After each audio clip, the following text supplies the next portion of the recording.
Et là, on voit un point qui arrive, loin, qui se rapproche, et boum, qui tape la tour. Il n'y a que toi qui achètes dans le marché, t'es con ou quoi? Le truc a pris 15%, ça s'est jamais arrêté. C'est là où j'ai géré jusqu'à 700 millions d'euros. C'est pas du Bitcoin qu'il faut acheter, il faut acheter que de l'or.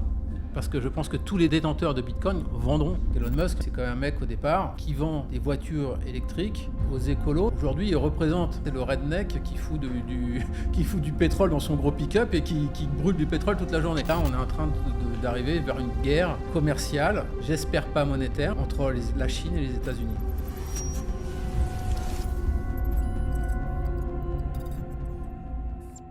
Sylvain, 700 millions d'euros gérés sur les marchés financiers, plus de 28 ans d'expérience.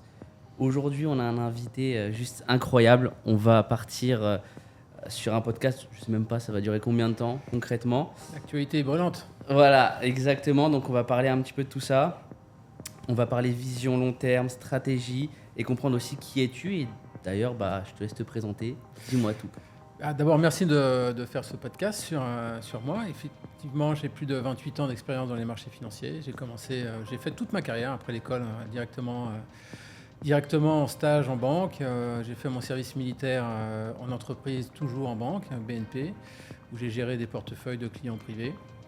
Je suis un spécialiste des techniques d'arbitrage sur les marchés actions, essentiellement.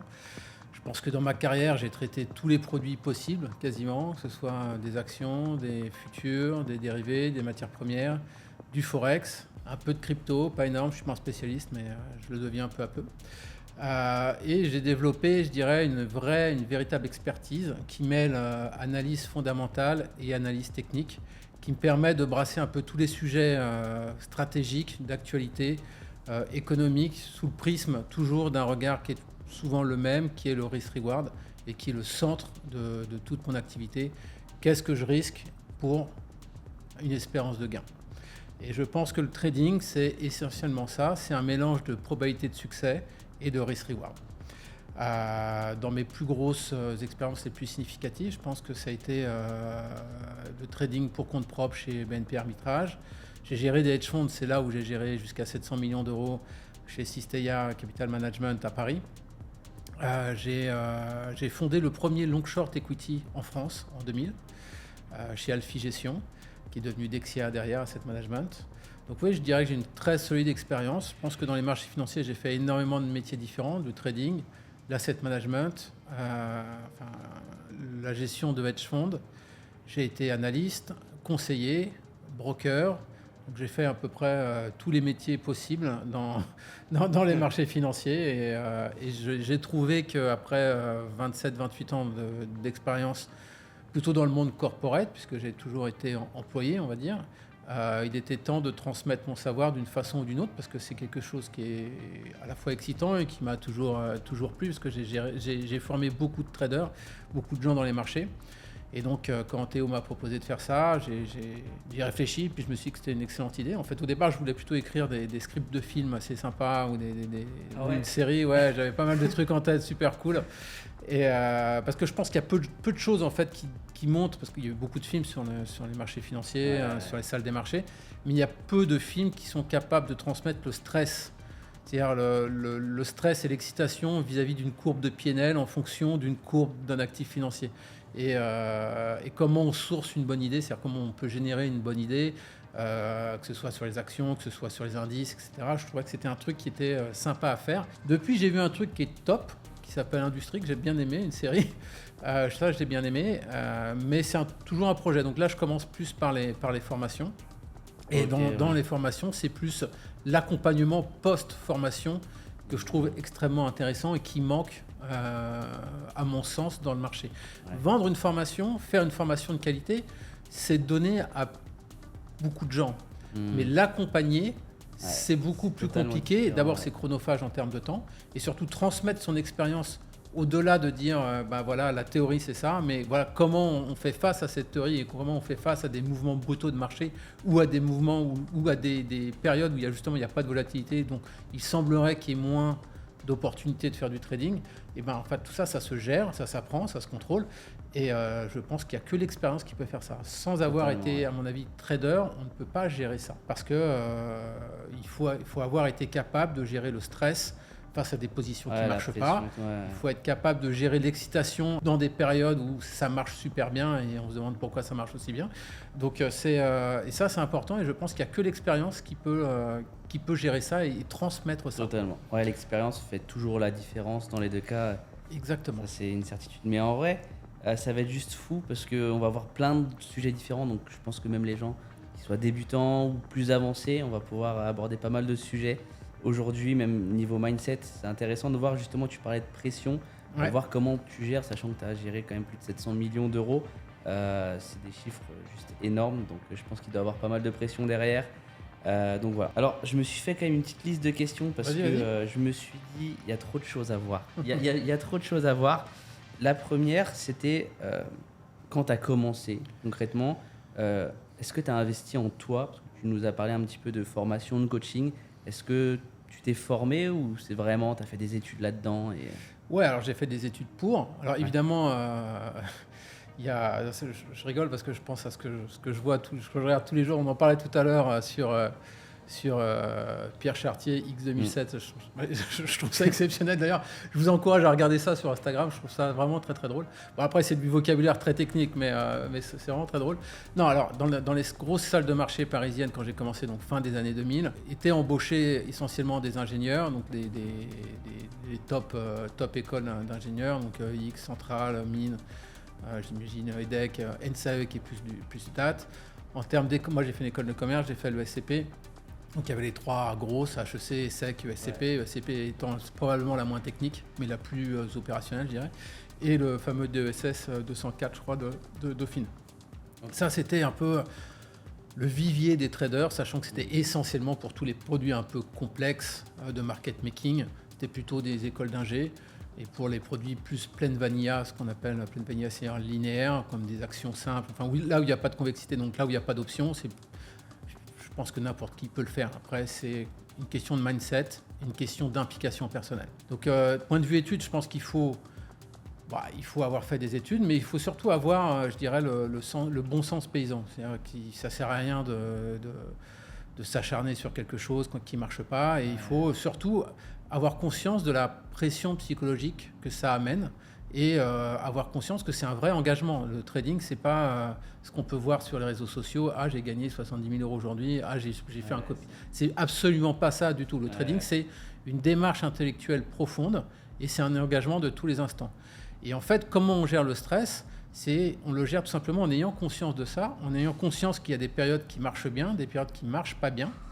Et avoir conscience que si on ne met pas en place dès le départ une méthodologie et un trading plan, eh ben, on va dans le mur. Et une fois qu'on a un trading plan, c'est-à-dire que ce trading plan-là, il a été pensé, il a été réfléchi, c'est-à-dire qu'on y a mis toutes ces contraintes techniques et personnelles, qui peuvent être contraintes techniques, c'est ton savoir-faire, sur quel marché tu veux investir, là où tu te sens plus à l'aise. Est-ce que tu es à l'aise de traiter sur l'or parce que ça te parle, ou est-ce que c'est plutôt sur des actions, ou est-ce que c'est plutôt sur du forex? Donc ça, c'est vraiment un peu, je dirais, l'aspect technique et la connexion que tu vas avoir avec ce que tu fais. Il faut comprendre ce que tu fais, je pense. Et la deuxième chose, c'est le point de vue de la gestion du stress. Donc, toi, d'un point de vue personnel, est-ce que tu peux risquer de mettre 2 000 euros, 10 000 euros, 50 000 euros, 100 000 euros? Et tu vas calculer, en fait, toute ta méthodologie de travail va être calculée à partir de ce que tu peux perdre au maximum. Et à partir de là, une fois que tu es confortable là-dessus et que tu as dressé toutes tes règles, qui va de combien je mets par trade, combien de trades je peux avoir en même temps dans mon portefeuille, donc combien je risque au maximum. À partir du moment où tu es à l'aise avec ça, ça s'appelle un trading plan, et tu vas gérer ton stress parfaitement. Le seul bémol à ça, c'est est-ce que tu as la discipline et la rigueur de suivre ce trading plan qui a été à l'origine pensé en fonction de tes propres contraintes. Et donc c'est pour ça que tout le monde te dit, tous les traders expérimentés vont te dire la même chose, le trading c'est avant tout de la discipline. Et tu dois être discipliné avec toi-même, c'est-à-dire avec les règles que tu t'es imposées. Ne faites jamais de trading si vous n'avez pas de règles. C'est la base. Les règles peuvent être extrêmement simples, c'est pas compliqué, mais il faut en avoir conscience. Et je pense que moi, je suis là pour apprendre ça. C'est le point principal de la formation que l'on propose et surtout de son accompagnement après la formation. Ouais. C'est... ok, je vais donner un excellent exemple. J'ai un étudiant qui est une personne qui est plus âgée que moi, qui a décidé d'arrêter de travailler. Il a sa propre boîte, je crois, de real estate, enfin il fait de la construction, et il veut vivre maintenant du trading. Donc il a acheté la formation, et aujourd'hui je le coach. Donc la première semaine, il a gagné de l'argent. Alors je ne suis pas du tout là pour dire quoi faire dans les marchés, je suis là pour, je dirais, commenter ses vues de marché. Ce qu'il veut faire. Si je lui dis, tu as perdu de l'argent, c'est normal, parce que regarde, tu n'avais pas vu ça, etc. Là, je pense que tu devrais faire ça. Mais ce n'est pas moi qui lui dis ce qu'il doit faire. C'est surtout pas ça, parce que ça, c'est un métier, ça je le dis toujours, c'est un métier qui est régulé, il faut avoir les licences pour.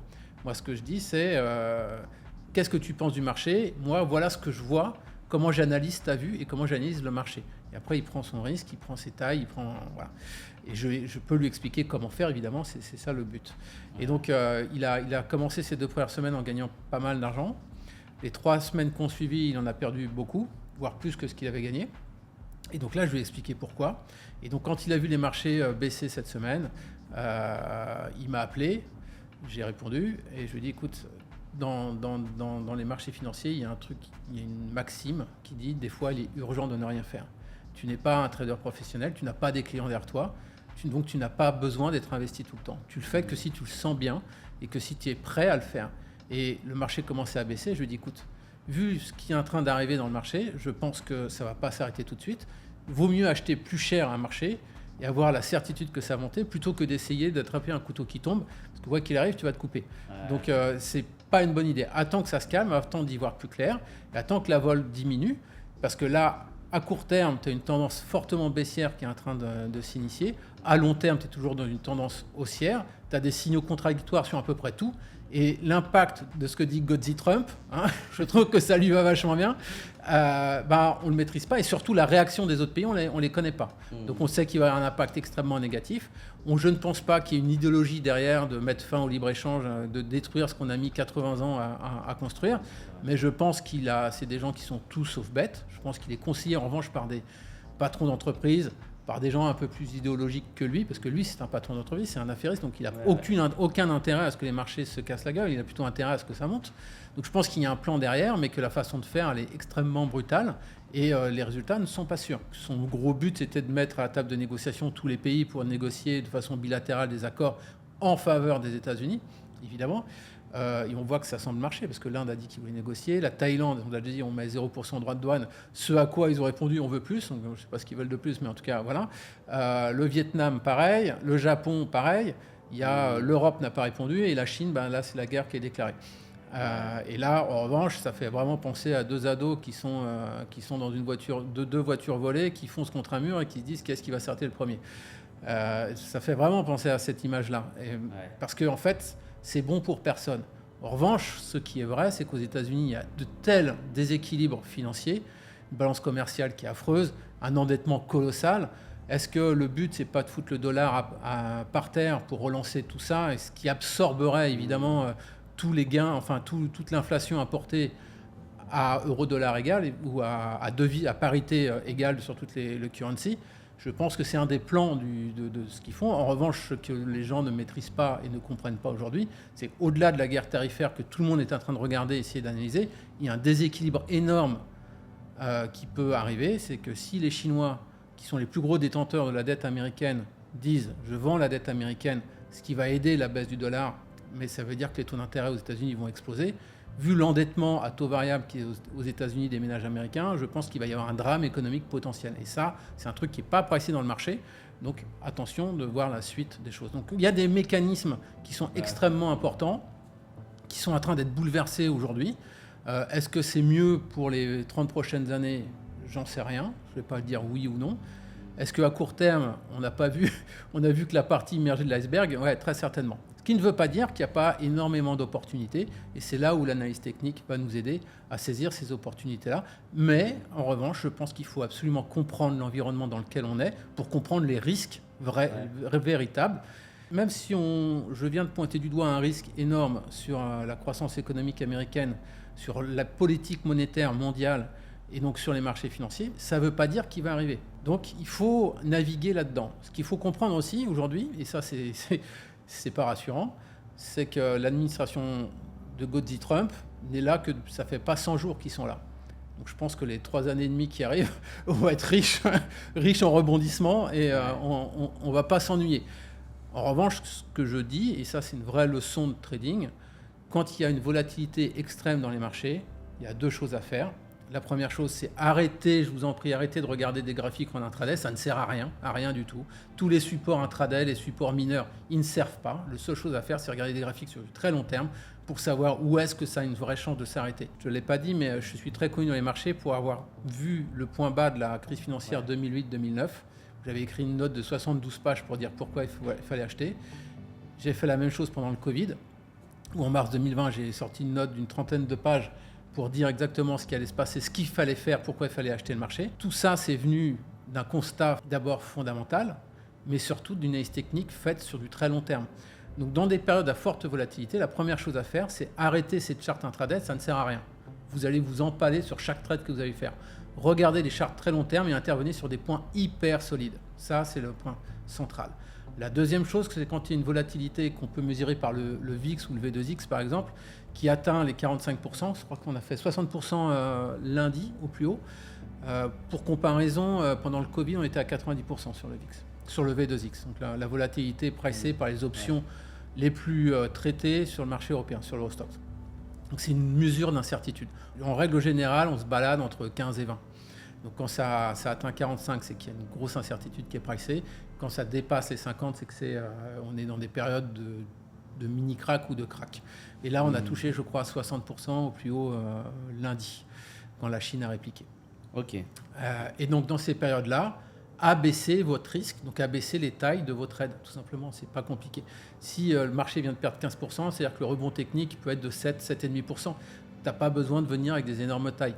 Donc, parce que si tu te trompes, tu vas reperdre 10%. Donc, quand la vol est extrêmement chère, quand les marchés sont bouleversés, prenez des tailles beaucoup plus petites. Voilà. Ok. Et là, justement, tout à l'heure, tu parlais de pression, etc.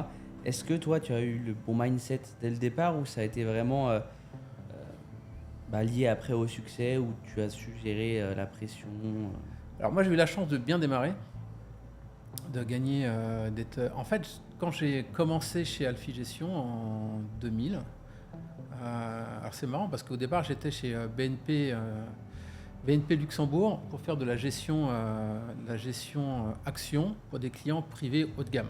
J'ai été très bon là-dedans. On m'avait filé d'abord un client et à la fin, j'ai fini avec une 30aine de clients et on a créé un fonds de droit caymanais pour les clients et ça a cartonné, littéralement. Les bonus sont venus, c'était pas du tout à la hauteur de ce que j'attendais, donc je suis parti. Donc j'ai interviewé chez Alphi Gestion à l'époque, qui était la Rolls-Royce des hedge funds en France, parce que je pense que c'était des pionniers, c'était extrêmement technique, extrêmement bon. C'est des mecs qui avaient un sens de marché incroyable. Et lors de ma première interview, je leur ai dit, le mec il ne me parle pas de mon école, de mon background, il me dit, ok, tu penses quoi des marchés? Je lui dis, c'est simple, je pense que le DAX va être divisé par 2. Donc je dis, ok, super. Je retourne chez moi, je retourne au Luxembourg. Le crack arrive, la bulle Internet explose, le DAX est divisé par 2, il m'appelle, il dit, ok, t'as le job. Incroyable. Ouais, c'est comme ça que ça s'est fait. Et donc là, on a créé le premier fonds long short market neutre sur les actions en Europe. Et ça a vraiment bien marché. On a levé jusqu'à, je ne vais pas dire de bêtises, plus de 500 millions d'euros en 1 an et demi. 17% de perf. Alors le market neutre, pour ceux qui ne connaissent pas, c'est on achète une action, on en vend une pour tuer l'effet de marché. Donc si le marché explose ou le marché baisse, ça ne doit pas avoir spécialement d'impact sur ton portefeuille parce que tu es censé tuer cet effet de marché-là. En tout cas, si tu veux en avoir un, c'est pas en achetant Publicis ou en vendant WPP que tu vas en avoir un. Donc, en gros, c'est de jouer sur la différence de performance de 2 titres relativement comparables. À savoir qu'à la fin, ce qui va faire la différence, c'est son positionnement géographique et la qualité du management de la boîte. Donc on avait créé un fonds qui allait arbitrer ça et ça a véritablement bien marché.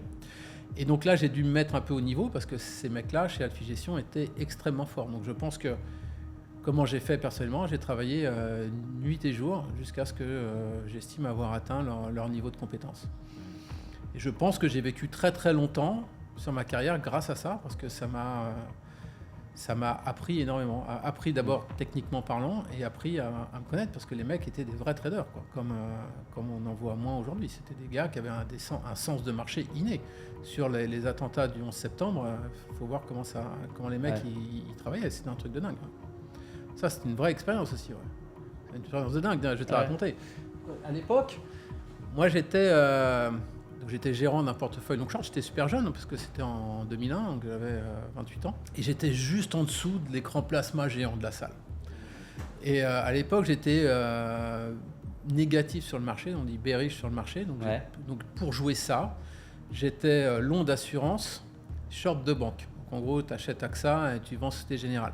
Parce que les banques ont toujours eu un bêta, ont toujours une cyclicité bien supérieure aux assureurs. Évidemment, quand le 11 septembre est arrivé, t'es mort parce que ce qui baisse le plus, c'est les boîtes de tourisme et les assureurs. Pour faire simple. Donc en fait, je suis appelé en urgence. Ce jour-là, il y a eu un profit warning de Nokia. Donc j'ai dû rentrer très très vite parce que j'étais en plein déjeuner à Neuilly. J'ai un bon souvenir assez précis. Je rentre, je m'assois, je lève la tête. Et là, j'entends toutes les boîtes, parce que tu sais, tu as des grosses boîtes dans les salles de marché où tout le monde crie. Il y a une des tours du World Trade Center qui est en feu, il y a eu un accident, etc. Donc on regarde comme ça, l'écran géant, effectivement, on voit de la fumée. Mais le marché ne bouge pas en fait, à ce moment-là. Et ça, c'était assez incroyable. Donc le marché ne bouge absolument pas. Et donc le mec, il y a des blagues à 2 balles qui sortent, encore un mec collé sur le Nasdaq qui s'est suicidé, un truc comme ça. Et là, on voit un point qui arrive, loin, qui arrive, qui se rapproche, et boum, qui tape la tour. Et là, ça a été un déchaînement sur les marchés, c'est-à-dire tout le monde s'est mis à vendre, les boîtes se relaient partout. Donc toi, tu sais que tu es long de marché ou short de marché, peu importe. Enfin là, en l'occurrence, j'avais pas la bonne pose que j'étais long d'assurance. Tu veux hedger tes portefeuilles, tu appelles tes brokers, tu appuies sur le bouton, tu dis vends 5000 € stocks. Le mec il te dit c'est fait, tu dis à quel prix? Je sais pas, j'en ai trop, je te dirai plus tard. En fait, tu savais plus où était tes risques, tu savais plus rien, tu savais juste qu'il fallait vendre en fait.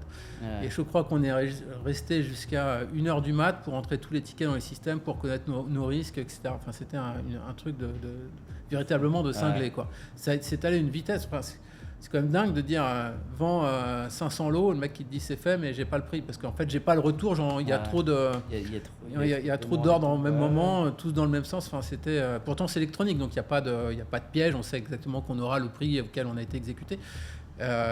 C'était un truc de cinglé. C'est un truc de fou ouais. Et je pense que j'ai appris à gérer ça. J'ai pas été plus stressé, j'étais stressé mais pas plus que ça, pas comme si je devais faire un saut en parachute quoi. Et parce que j'étais entouré des bonnes personnes. J'avais des vrais traders hyper expérimentés et quand au bout du 3e jour le marché ouvre encore en baisse de 7 ou 8% et que j'ai le big boss de la salle qui arrive parce que j'étais son fils spirituel qui me fait ça. C'est-à-dire achète, je lui dis mais il n'y a que toi qui achète dans le marché, t'es con ou quoi? Putain, le mec a eu raison, le truc a pris 15%, la Fed a baissé les taux derrière, ça s'est jamais arrêté. Ouais, ces mecs avaient un sens de marché inné, mais ils avaient la technique derrière, ils avaient le background, ils avaient l'analyse, et j'ai appris de ces mecs en fait. De l'entourage. De l'entourage. Ouais. Ces gars m'ont donné ma chance parce que j'étais super pushy et qu'ils ont vu que j'en voulais, que je travaillais comme un acharné et que j'étais passionné surtout. Et derrière, je suis resté 2 ans et demi là-dedans, dans cette boîte. Et je pense que j'ai acquis 15 ans d'expérience. Quoi. Et c'est pour ça que dans le coaching est super important. C'est qu'en 3 mois, tu gagnes 2 ans en fait. Parce que toi, aujourd'hui, là, je regardais sur mon PC les questions que j'ai. Bon, j'ai pas eu le temps d'y répondre, mais c'est toute la journée, tu as des questions. Qu'est-ce que tu fais face à ça en fait? J'ai cette pause-là. J'ai hérité d'une pause de mon grand-père, j'étais long de Saint-Gobain, le truc vient de perdre 20%, qu'est-ce qu'il faut faire? Et en fait, la première question, c'est mais cette pause-là, tu veux la garder combien de temps en fait? C'est quoi ton plan? C'est de faire du trading? C'est de faire de l'investissement pour tes enfants plus tard, pour ta retraite? Enfin, je pense que chaque cas est un peu différent et je pense qu'il faut être armé. Il faut comprendre ce qu'on fait en fait. Intervenir aujourd'hui sur les marchés, c'est est-ce que si tu as raison, ça reprend 5% demain parce que... la Chine, ils vont dire peut-être qu'on va réfléchir et que il y aura un ton juste un peu moins agressif. Parce qu'un marché baissier, pour qu'il continue de baisser, il faut que ce soit encore pire. Sinon, ça s'arrête. Il peut ne plus rien se passer, c'est pas remonter, mais pour que ça baisse de 5% encore, il faut qu'il y ait encore une annonce pire. Donc, l'annonce pire, ça peut être un déséquilibre énorme de la balance des paiements d'un pays, ça peut être un dollar qui bouge énormément, ça peut être Là, ils sont complètement fous, ces Américains. Ils veulent remettre en place une règle qu'ils ont abolie en 84 qui va taxer de 30% tous les rendements en dollars. Donc, c'est-à-dire que les Chinois qui ont des obligations américaines, qui ont financé la croissance américaine depuis 20 ans, on va les taxer à 30%. Donc qu'est-ce qu'ils vont faire? Ils vont tout vendre. Donc, ça va faire quoi? Le dollar va s'effondrer et les taux américains vont exploser. Vu qu'ils ont 7 000 milliards de dettes à refinancer dans 6 mois, ça ne les arrange pas, les Américains. Donc c'est super curieux, en fait. Ils sont tellement agressifs dans leur façon de faire, c'est que soit il y a un truc qu'on ne sait pas, soit c'est quand même étonnant, parce que tu as des taux américains à 7% demain, parce qu'aujourd'hui, on estime que l'inflation importée due à la politique de Trump des tarifaires va casser les 5%. S'il casse les 5%, il est une certitude absolue qu'il y a une récession aux États-Unis et que la Fed ne baissera pas les taux, même s'il y a une crise économique, parce qu'ils ne pourront pas le faire.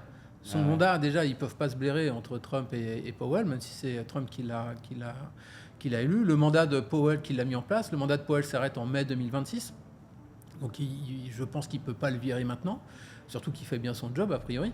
Donc, ce qui veut dire qu'entre maintenant et 2026, le rebond qu'on a eu mardi sur les marchés, il y a eu deux raisons à ça. La première, c'est que tu as des pays qui se sont assis à table de négo, comme le Vietnam, la Thaïlande, le Japon, qui a dit OK, on envoie des équipes là-bas, et l'Inde, mais aussi parce que Goldman Sachs a estimé qu'il allait y avoir 4 baisses de taux d'ici la fin de l'année. Je pense qu'on se met le doigt dans l'œil, il n'y aura pas de baisse de taux, parce que l'inflation importée sera beaucoup plus élevée, et je ne pense pas que la Fed ait envie de gérer ces déséquilibres-là une fois que l'inflation sera à 7%, avec des taux super bas ils ne pourront plus relancer l'économie. Donc, à mon avis, il y a un risque à court terme que la Fed redise ce qu'ils ont dit. Non, je ne baisse pas les taux. D'abord, je veux voir l'impact réel de ta politique de Godsey Trump. Et surtout, l'inflation est aujourd'hui trop élevée. Déjà, il avait dit qu'ils allaient faire une pause. Donc, je ne pense pas qu'ils baissent les taux. L'Europe non plus. Et la BCE a été super claire. D'abord, eux, ils sont moins réactifs, comme à l'accoutumée. Je pense qu'en plus, Lagarde fait un super boulot. Mais là, ce qu'ils vont faire, et c'est la politique qu'ils ont toujours menée, c'est d'abord on analyse et après on agit. Ça veut dire que le moment où ils vont agir, l'euro-dollar aura beaucoup bougé. Et en défaveur de l'euro, l'euro aura beaucoup monté très certainement face au dollar. Et que les Américains commenceront un peu à gagner leur pari. Et là, on voit en toile de fond, la grosse pause que moi je prends aujourd'hui, c'est j'achète les États-Unis, j'achète du SPI et je vends de l'Eurostoxx. Parce qu'à la fin, si tout le monde perd, tout le monde perd. Donc, il ne se passe plus rien. Parce que ce qu'il faut savoir, c'est que le SPI a sous-performé l'Eurostoxx de plus de 13% depuis que Trump est au pouvoir. C'est énorme. Je ne dis pas que c'est du never seen before, mais c'est un mouvement qui est colossal. L'Europe, probablement, va mettre plus de temps à réagir, et c'est un plus petit marché. Déjà, ils ne sont pas tous d'accord. On a l'Espagne et l'Italie qui disent « Oh, on va se calmer, on va pas surenchérir ». Et on a la France et l'Allemagne, donc le noyau dur, qui dit « Faut taper, il faut taper ». Bon. Le fait de taper serait une réponse logique, mais destructrice de valeur. On pourra voir pourquoi plus tard. Et donc ça, c'est typiquement ce que le trading, à mon sens, qu'il faut faire, parce que si on a tort, on ne perd pas grand-chose. Si on a raison, on a 10-15% à prendre. Alors, je suis désolé, c'est pas du trading de crypto, on peut gagner 50% dans la journée, mais ça repose sur des fondamentaux très solides et ça permet de comprendre en tout cas les marchés et leur dynamique. Et si Trump réalise son pari, donc il va avoir accès à des importations beaucoup moins chères finalement, donc l'inflation importée sera moindre que ce qui est calculé aujourd'hui, mais en tout état de cause, on aura un dollar affaibli qui va absorber toutes les hausses de tarifs douaniers qui seront mis en place par les pays concurrents. Et donc, en fait, en termes de prix pour le consommateur final, ça reviendra au même en dollars, pas en euros, bien sûr. Et donc ça, voilà, donc d'où l'idée du trade, qui au départ est venue parce qu'on n'avait pas encore la politique de Trump, de Godsey Trump, annoncée, mais on savait qu'il allait faire ça avant même qu'il soit élu. On ne savait pas de cette ampleur-là, on ne pensait pas. Cette façon brutale, encore moins. Enfin, on sait que les mecs qui le conseillent sont complètement... sont très très bruts de décoffrage. Howard Lutnick, il est super agressif. Donc Trump lui-même l'est. Mais comme ça, voilà. Donc là, on est en train d'arriver vers une guerre commerciale, j'espère pas monétaire, parce que là, je serais incapable de dire ce qui va se passer, entre la Chine et les États-Unis. Parce que je pense que tous les autres pays du monde probablement, même si en France et en Allemagne, on essaye d'être contrecarré, vont s'aligner, ils vont être smooth, parce que de toute façon, c'est à la fin dans leur intérêt, parce que c'est David et Goliath, tout simplement. Donc, c'est de leur intérêt. Et l'intérêt premier, donc ça serait celui des Américains. Ils sont en train, quelque part, de réussir leur pari à court terme, parce que pas mal de grands pays s'assoient à la table de négo, donc ils vont certainement sortir un peu vainqueurs de ce combat-là. Et s'ils ne sortent pas vainqueurs, c'est que tout s'écroule. Donc de toute façon, c'est quoi le risque? Ouais. Et c'est vrai qu'il y a beaucoup d'infos à prendre en compte. Qu'est-ce que tu dirais à une personne là qui aimerait se lancer, qui veut investir son argent, qui a même un salarié, tu sais, qui a de l'argent de côté? Ouais. Est-ce que tu te conseilles vraiment de se former concrètement ou d'y aller de lui-même, de son côté Non, il faut se former un minimum. Donc d'abord, il faut apprendre les techniques d'intervention. Dans le marché, on dit toujours, moi je peux avoir une super bonne idée, mais si j'ai une idée trop tôt ou trop tard, c'est plus une bonne idée. Dans les marchés où il y a un peu de volatilité, se gourer de 2 jours, c'est plus le même trade. Sauf si c'est un trade pour 1 an ou 2 ans. Donc en fait, je pense qu'il faut se former sur les techniques d'intervention. On dit toujours timing is everything dans le marché. Tu te gourres sur le timing, ton trade, il n'a plus la même gueule, malheureusement. Donc il faut véritablement se former là-dessus, et se former là-dessus, c'est de l'analyse technique. Dans l'analyse technique, j'en fais énormément, ça s'en est, énormément, parce que je pense que dans le prix, il y a toute l'information disponible. Tout le monde ne l'analyse pas pareil, tout le monde n'est pas rationnel, et beaucoup de gens ont des horizons de placement différents. C'est ce qui fait qu'il y a des opportunités de marché. Je ne sais pas, imaginons qu'aujourd'hui, un hedge fund était beaucoup trop leveragé et il explose, il est obligé de tout couper. C'est peut-être pas rationnel de vendre au plus bas, mais il est obligé de le faire. Donc ça crée des opportunités. Tout le monde n'est pas dans la même situation. C'est pour ça que l'hypothèse d'efficience du marché est fausse, par définition, parce que tout le monde, d'abord, n'a pas accès à l'information au même moment et ne l'analyse pas pareil et n'est pas dans la même condition de prendre la même position. N'a pas le même mindset. Moi, je vois un gros support comme ça, j'achète. Et j'y vais avec de la taille, parce que je trouve que le support, il est énorme. Peut-être que quelqu'un va acheter juste la moitié de sa taille et l'autre moitié sur 3 jours ou 4 jours, parce qu'il il est moins risk-taker que moi. Donc, cette hypothèse-là est fausse, mais elle n'est pas complètement fausse. Je pense que c'est la semi-efficience des marchés qui est vraie. Simplement, c'est que l'information disponible publiquement, tout le monde peut l'avoir, mais tout le monde ne l'a pas au même moment, parce que tout le monde n'a pas le même système informatique, tout le monde ne va pas l'analyser pareil, et donc ça crée des décalages temporaires, mais le marché à la fin a toujours raison, donc tout le monde sera au même prix. Tout le monde, voilà.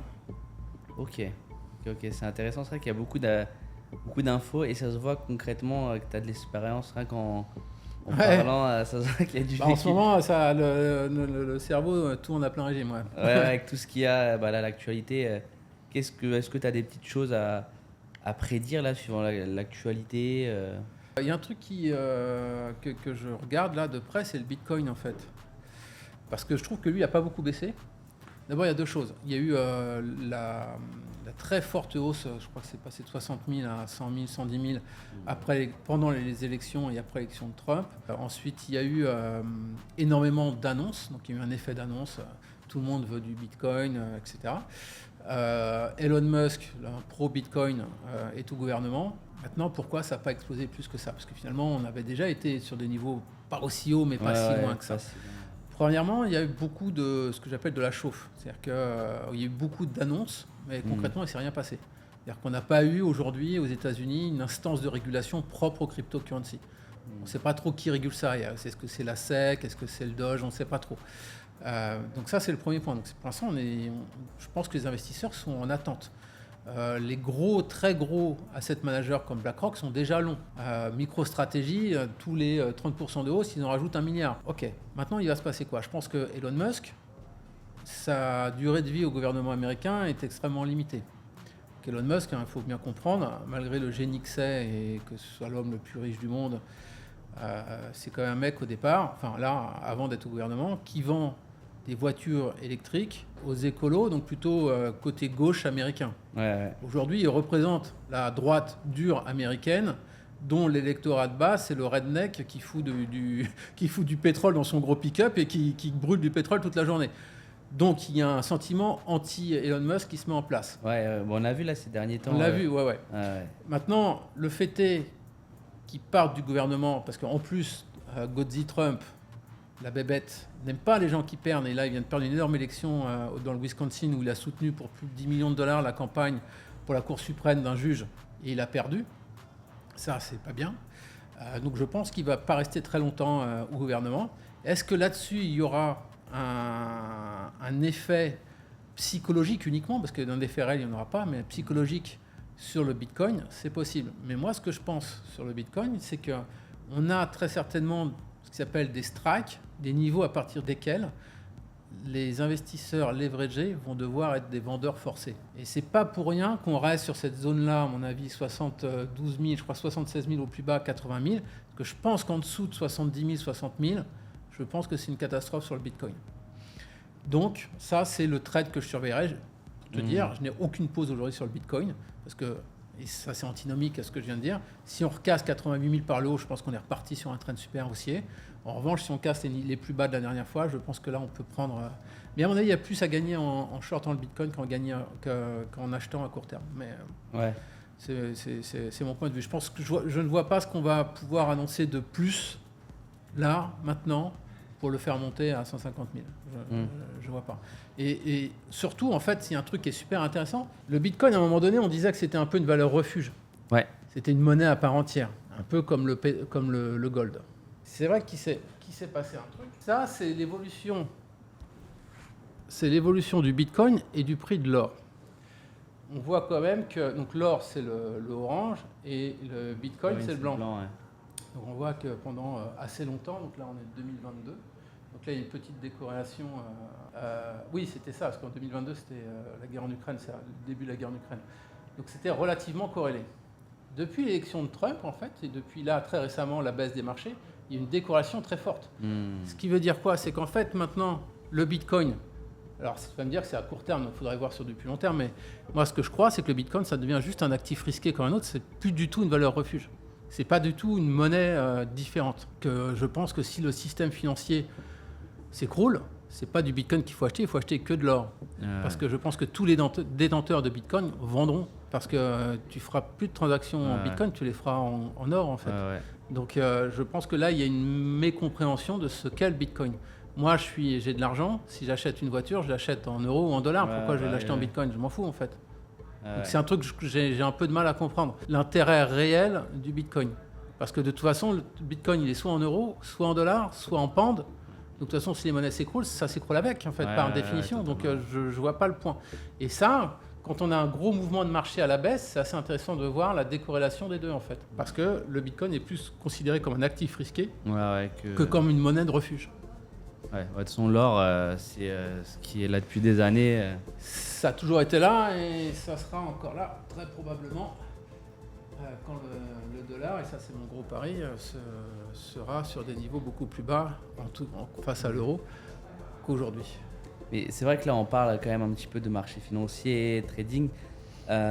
Sur ces derniers mois, je pense que tu as pu voir sur les réseaux sociaux, ça a été tellement décrédibilisé avec tous les faux traders sur les réseaux.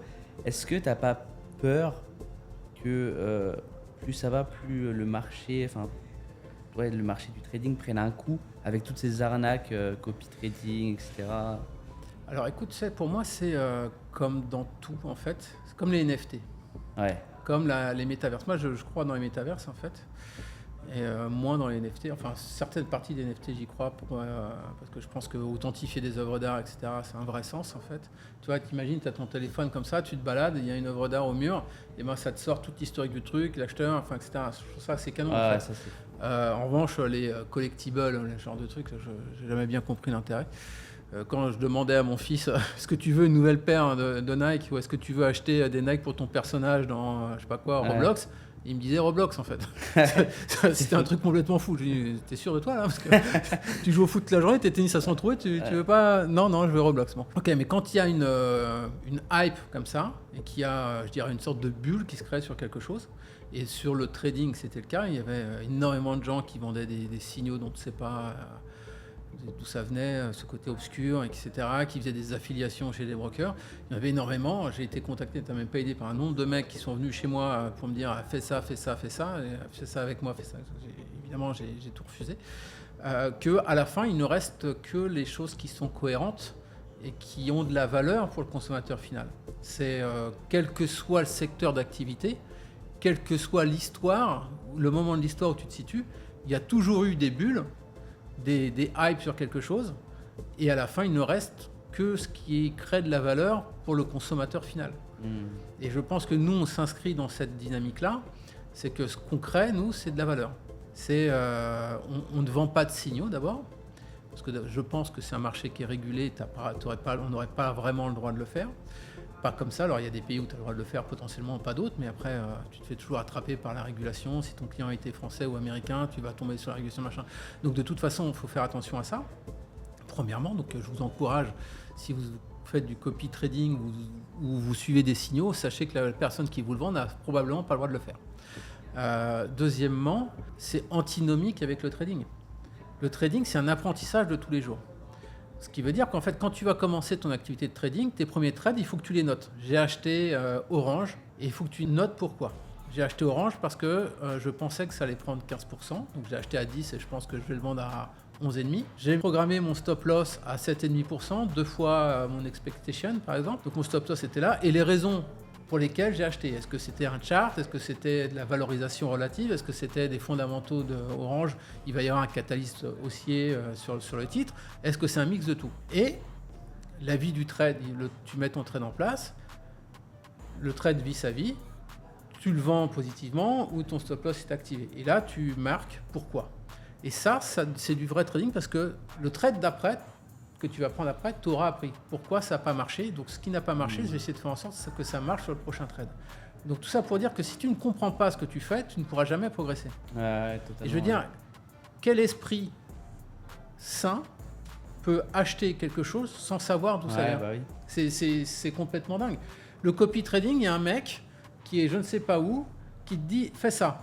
Moi, regarde mon portefeuille, j'ai gagné 300 000 $ la semaine dernière. À ton compte, il y avait que 100 000, t'es vachement fort, t'as pris 400%, 300%, c'est balèze. Moi, j'ai jamais vu quelqu'un faire ça. Alors oui, évidemment, il y a eu des trucs de dingue dans les cryptos, etc. Mais en temps normal, ça n'existe pas. Il faut savoir que la bourse, en moyenne, ça monte de 11% par an. Donc un mec qui te dit qu'il fait 50% chaque année, déjà, c'est pas possible en fait. Il faut le comprendre. C'est soit il achète ce qu'on appelle de la merde, c'est-à-dire que ça a monté parce que, soit il est leveragé comme un malade et qui très probablement il maîtrise pas son risque. Et que quand ça va se retourner, il va perdre 3 fois ce qu'il a gagné. Donc en fait, le mec qui te donne un signal, potentiellement ce signal-là, même s'il a été fait par un vrai trader, peut-être que le trader a sorti ce signal-là il y a 5 heures, 5 jours, 2 jours, et que ce signal-là n'est plus du tout valide. Donc, tout ce qu'il veut, le mec, c'est que tu passes un ordre sur une plateforme de trading, où la plateforme de trading va se rémunérer, parce que tu auras mis 1 000 $ sur la plateforme de trading, et qui va te permettre de passer un ordre sur 10 000. Et que si tu es leveragé 10 fois, comprends ça, tu es leveragé 10 fois, ça perd 1%, tu as tout perdu. Donc ça marche pas. Le trading, c'est pas ça. C'est un apprentissage au day-to-day, ce qui veut dire que tu dois comprendre pourquoi tu as pris une position, pourquoi elle a marché, pourquoi elle n'a pas marché, dans quel contexte elle a marché, dans quel contexte elle n'aurait pas marché, parce qu'il y a des contextes de faible volatilité où il y a pas mal de choses qui marchent, des contextes de forte volatilité où ce sont d'autres techniques qui marchent. Il n'y a aucune technique qui marche tout le temps. Si moi je te montre cette technique-là de trendline où j'achète avec un MACD qui se croise en survendu, ça marche. Mais quand il y a beaucoup de volatilité, ça marche moins bien. Sur quel horizon de temps je vais prendre mon graphique? Est-ce que je le prends sur 5 ans, 10 ans, 1 an, 6 heures? Donc, tout ça, ça va dépendre des conditions de marché et de la structure du marché en lui-même. Pourquoi, par exemple, je te pose cette question-là, pourquoi L'Oréal, qui doit se payer pendant 20 ans, 20 fois les bénéfices, le post-crise financière se payait 40 ou 50 fois? On a tous shorté L'Oréal, on s'est tous fait éclater parce qu'on ne comprenait pas. Jusqu'au jour où j'ai un client qui m'a expliqué ce que lui comprenait des marchés. Et ça, c'est super intéressant parce que toi, moi, tu fais des equity, en fait, tu fais des actions. C'est un truc auquel je n'avais absolument pas du tout pensé, malgré toute mon expérience. Ce qu'ils ont fait après la crise financière 2008-2009, c'est qu'ils ont mis les taux à zéro partout. Donc tous les gros mutual funds qui gèrent des trilliards et des trilliards de dollars, ils avaient une rentabilité qui était inférieure quasiment à leur management fees. Puisqu'en fait, ils achetaient des taux long terme qui étaient à 1%, voire 0,7%, et ils avaient 0,5% de management fees. Donc ça ne marchait pas en fait. Donc qu'est-ce qu'ils ont fait très probablement, c'est une des raisons, c'est qu'ils sont venus sur les marchés equity pour chercher des proxys aux taux, aux bonds, aux obligations. Et donc, ils avaient une vue, un vecteur d'investissement qui était gros dividendes, stabilité des bénéfices, qualité du management. Tu achètes L'Oréal. L'Oréal, c'est 9% de croissance pendant 25 ans. Toujours la même marge. Le truc, c'est la Rolls du truc. Ouais, En revanche, pourquoi tu payais L'Oréal plus cher qu'LVMH? Parce que LVMH, c'est plus cyclique. Tu as des années où tu vas faire plus 20, des années, alors que LVMH se paye à la fin moins cher, avec de meilleures marges en moyenne et avec une plus grosse croissance. Mais les mecs, ils voulaient ça. Et donc, si tu ne comprends pas en fait qui fait le marché, est-ce que c'est les hedge funds, les fast money, est-ce que c'est les day traders, est-ce que c'est plutôt dans des marchés très rationnels, les mutual funds qui arrivent, les gros fonds de pension qui se mettent à acheter parce qu'ils pensent que c'est pas cher, et là il faut avoir un vecteur valorisation, et ben tu comprends pas ces mouvements-là, et donc tu te fais, à chaque fois que tu fais un trade, tu te fais éclater. Alors, la réalité dans le trading, c'est que normalement, tu dois être capable de survivre à une série de 20 trades perdants d'affilée. Et ça s'appelle le contrôle de risque et le money management. Et ça doit être pris en compte dans ton trading plan dès le départ. Donc, le copy trading et les affiliations chez des brokers, méfiez-vous de ça. Ça marche pas. On est totalement d'accord. Ça ne peut pas, par définition, ça ne peut pas marcher. C'est pire que ça en fait. Moi, j'ai fait le test avec mon associé. On a ouvert un compte chez un de ces traders peu scrupuleux, un de ces brokers peu scrupuleux. On a mis $10 000 dessus et on a pris des positions. Et on a décomposé tous les frais. On ne peut pas gagner là-dedans, c'est pas possible. Même si tu as raison, il y a tellement de frais que tu vas perdre. Tu vas d'autant plus perdre que ce qu'il faut savoir, c'est qu'à chaque fois que tu passes un ordre, tu as des frais qui sont associés, qui sont les frais de réalisation concrète de ton opération, qui vont être en moyenne de 12 ou 15 $. Donc déjà, si tu passes un ordre de 1 500 $, tu sais que tu as 10% de frais, quasiment, pas 10%, tu as 1% de frais déjà qui vont être pris. Après, tu as le frais du broker. Ce broker-là prenait entre 2 et 3%. Donc tu vas commencer à gagner à partir de 4-5%. Comme les mecs qui font quasiment tous du day trading ou du trading de très court terme, faire 4-5% sur du très court terme, c'est impossible. Il faut être dans le bon sens. Il faut que le marché, le sous-jacent sur lequel tu investisses, soit suffisamment volatile. Et en plus, ces mecs, qu'est-ce qu'ils font? C'est qu'ils les mettent sur du forex. Pourquoi les mettre sur du forex? Il y a une raison pour ça. Parce que c'est tellement volatile. Non, le forex, c'est ce qu'il y a de moins volatile. Ah ouais? C'est en moyenne, historiquement, beaucoup moins volatile que les actions. Alors, avec la guerre en Ukraine, c'est devenu super volatile. Et quand tu as des politiques monétaires qui changent, c'est volatile. Là, en ce moment, c'est volatile. Mais en moyenne, c'est moins volatile que les actions. Donc, comme c'est un truc qui bouge moins, l'euro-dollar, ça fait 1,10, 1,15, 1,10, 1,15, ça bouge pas trop. Comparé à un indice boursier qui, lui, va bouger plutôt de 15%, alors que le Forex, c'est une vol annualisée en moyenne de 2 ou 3%, je crois. Les actions, c'est plutôt 7, 8, je dirais. Un peu plus en ce moment. Et bien, comme c'est pas trop volatile, en termes de gestion du risque pour le broker, c'est pas compliqué à suivre. Donc, ils te permettent un levier énorme. Sauf que tu prends un levier de x10 sur ton petit capital, le truc se retourne. Déjà, tu vas perdre X% juste en rentrant ta position, tu n'as aucune chance de gagner. Tu comprends? Il faut être extrêmement bon ou avoir beaucoup de chance pour gagner de l'argent. Tu vas faire un trade, il va un peu gagnoter, le deuxième trade, il va un peu gagnoter, et après, c'était mort en fait. Parce qu'encore une fois, temps, sur du long terme, pour faire fortune, il y a un truc qui est X. C'est pas de la finance, c'est du sport. Ça, j'adore cette histoire. C'est pas une histoire d'ailleurs. J'adore ce discours de Roger Federer. Roger Federer, il a dit, j'ai joué, 2500 matchs dans ma carrière. J'en ai gagné plus de 80% à peu près. Tu sais combien de points il a gagné? 54%. Dans le trading, tu n'as pas besoin de gagner à tous les coups. Dans le trading, c'est une question de probabilité de succès. Donc normalement, tu dois essayer de gagner. Ça dépend de ton système, mais tu dois essayer de gagner plus souvent que quand tu perds. Et quand tu gagnes, tu dois gagner plus que quand tu perds. C'est ça le secret du trading. C'est méthodique, c'est méthodologique, c'est statistique. Donc, si tu fais du copy trading, comment tu vas monitorer et pourquoi? Je comprends. Donc le trading, c'est ça. Tu peux avoir 40% de trades gagnants seulement et perdre dans 60% d'écart. Mais si tu gagnes 10 fois plus quand tu gagnes que quand tu perds, eh ben, tu vas gagner de l'argent. En fait, c'est toujours ce mix de probabilité de succès et de risk-reward. C'est ça qu'il faut comprendre. Ça, c'est le trading. Et si tu veux avoir ce profil, être confortable là-dessus, tu dois avoir une méthode. Et donc la méthode, elle doit d'abord te convenir, à toi, psychologiquement parlant. Si tu n'es pas capable d'avoir des positions qui perdent 15% pour en gagner 45%, ne fais pas de trading. Enfin, ne fais pas cette méthode-là. Si en revanche, tu es prêt à faire des in et out de 1% tout le temps pour avoir 60% ou 70% de trades gagnants, et quand tu gagnes peut-être un peu moins que quand tu perds, et ben, c'est ce système-là qui va te convenir. Mais si tu n'as pas ça en tête et tu n'as pas une méthodologie qui te convient et qui t'est propre, et ben, c'est compliqué de faire du trading. Ouais, donc le copy trading, c'est la pire chose. Mais après aussi, c'est lié à... Les gens, ils vendent tellement de rêves sur les réseaux. C'est copie ce que je fais et tu as 15 000 € par mois. Enfin, c'est juste... On en a vu des vidéos, ouais. Elles sont drôles. Ouais. Et c'est plus des comiques que des traders en fait. Moi je les regarde pour me marrer, je les regarde pas pour faire du trading. Quand je vois, c'est plus ce qu'il me montrait Théo l'autre jour, ZK, c'est extrêmement drôle. C'est très très drôle. Ah, il est très bon. Bah, encore une fois, c'est tout ce genre de personnes-là, ils prennent juste des commissions sur ce que les gens y mettent derrière. Et j'avais déjà fait le test. J'étais rentré sur parce que moi je connais l'affiliation, je fais de l'affiliation. Bon, IHC, c'est vraiment sur des produits, de la formation, etc., des services.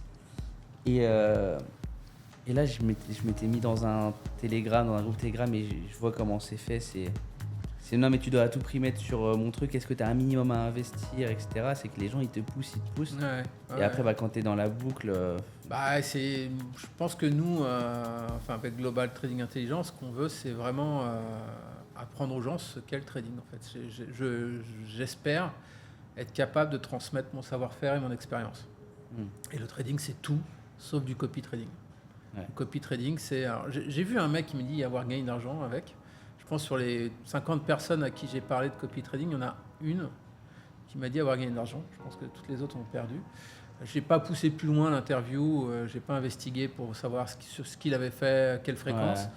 Mais ce qui est sûr, c'est que le trading, ce n'est pas du copy trading. Le trading, tu peux prendre des conseils, il faut avoir les oreilles ouvertes sur le monde.